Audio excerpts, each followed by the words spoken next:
Mike Pence wants to make sure that nobody touches America's meat. In fact, the California senator that he named as his running mate this week said during her short campaign for president that Americans needed to be, and I quote, educated about the effect of our eating habits on our environment.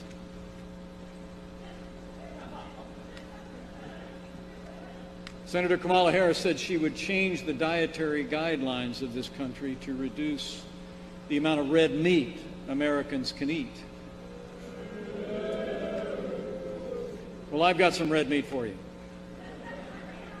We're not going to let Joe Biden and Kamala Harris cut America's meat.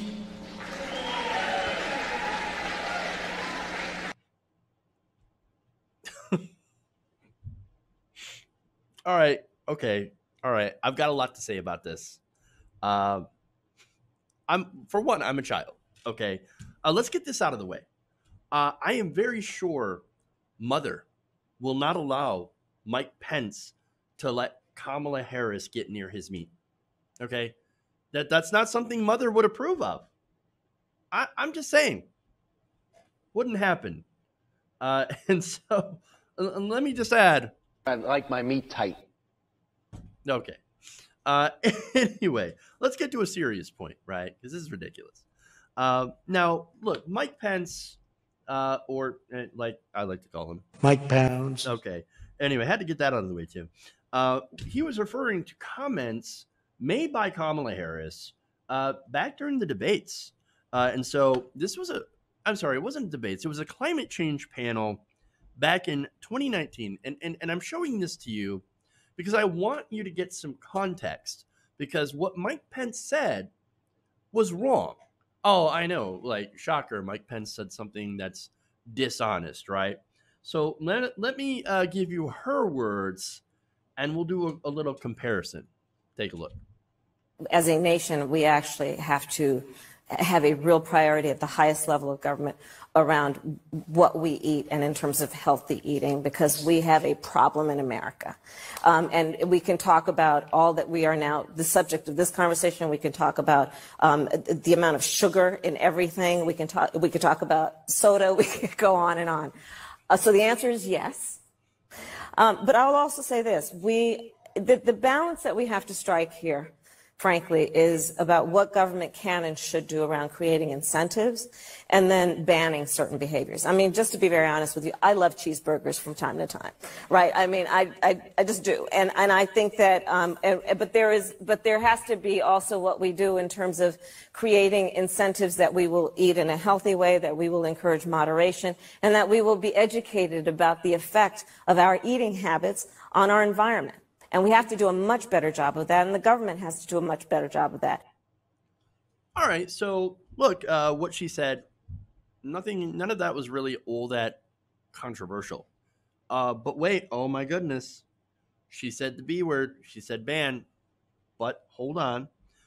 Overall message, though, moderation. Okay, hey, look, that makes sense. I like hamburgers, I like steaks, right? But if I eat them every day, I will die. Okay, I don't really want to do that. That's a bad idea. I know some people would be ecstatic, right? So again, I like moderation, and encouraging moderation is a good thing. Nothing controversial at all. But again, as I pointed out, she used the ban. She used the word B, the B word, the ban, right? So of course, if you're a smooth-brained conservative, you would immediately jump on it and say, "Oh my God, I can't believe she wants to ban meat. They're gonna cut America's meat." No, you can't cut America's meat. Tighten up my meat. I like my meat tight. Yeah, it's not even remotely what she said, though. Because her position is, again, not that. Just doing some guidelines and encouraging moderation, not making people eat less meat, but encouraging people to eat less meat. And so, now, look, on other things, and she did mention sugar, right? I'm in favor of reducing sugar in foods. I mean, for example, right now, we pump our foods full of corn syrup, right? High fructose corn syrup. Why? It's because we subsidize the shit out of corn. Okay, corn syrup has been shown to make people obese, which of course drives up healthcare for everybody and makes us generally really unhealthy. And so it kind of strikes me as funny as when, when like a right winger, when like a conspiracy theorist, right, goes on about, oh, I'm going to tell you about that fluoride in the water, right? Oh man, that fluoride is killing us. And he's like drinking a soda and smoking a cigar while eating like a 3-ounce steak. Like, it doesn't make any sense, right? Do you understand what irony means? I'm just saying, like, do you understand? And look, for me personally, I started a diet, right? I'm down about 13 pounds. In a little bit of a humble brag, I actually feel better. But the thing that's really helped me the most was to realize how many calories are actually in the foods that I eat, right? How much sugars. For example, like, okay, a while back, I love McDonald's mochas, right? I also love burgers and I love steaks, right? A little bit of a problem. You can't eat those all at once. All right. I find out when I look at how much calories were in those mochas, because I'd start my day with a couple of large ones, right, to get ready for the show, and that's 1,000 calories a day, 1,000 calories in just mocha. Not to mention, look, I used to drink sugary sodas. And so when you look at the stuff that you're putting in your body that you are consuming, like, okay, it helps to know what you're putting in there so that maybe you can make better decisions. Okay. Again, most people, like for me, I didn't realize just how much I was putting in my body. And also that information wasn't exactly 100% handy as well. I know there's the thing on the, on nutrition facts, right? But who reads those? Not a lot of people. But that's the thing, right? More information, more accurate information, and, maybe stuff to incentivize better choices. Okay. And so the thing is, Kamala Harris wants to do that, right? Michelle Obama also tried to do that, and conservatives flipped their shit. I mean, these people are like, I thought this was America, as they're like pounding slider after slider into their mouth, right? Which, by the way, even under these rules, these guidelines, these suggestions, you could still do, but at least it might come with a warning label like, hey, if you keep eating this, you will probably die. Just saying.